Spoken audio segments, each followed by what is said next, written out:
இன்றைக்கு ஆண்டவர் நம்மோடு கூட பேசுகிற வசனம் யோபு 37வது அதிகாரம் 14வது வசனம். யோபே, இதற்கு செவி கொடும், தரித்து நின்று தேவனுடைய ஆச்சரியமான கிரியைகளை தியானித்து பாரும்.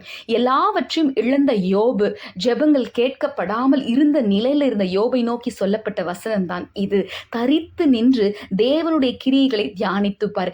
இன்றைக்கு யோபுவை போல எந்த நன்மையும் காணாமல் எல்லாவற்றையும் இழந்து ஒரு நெருக்கமான சூழ்நிலையில இருக்கலாம். நீங்க எந்த ஜெபத்தையும் ஆண்டவர் கேட்காதது போல இருக்கலாம் சூழ்நிலை. ஆனால் நீங்கள் செய்ய வேண்டியது தரித்து நின்று இதுவரை உங்களை நடத்தின எபினேசர் எப்படி நடத்தினார் என்று சற்று தியானித்து பாருங்க. கர்த்தர் கடந்து வந்த பாதைகள்ல எப்படிலாம் உங்களை நடத்தினார், எப்படிலாம் ஆச்சரியமா விடுவித்தார் என்று சற்று தியானித்து பாருங்கள். அவைகள் உங்களுக்கு நல்ல ஒரு விசுவாசத்தை கொடுக்கும்.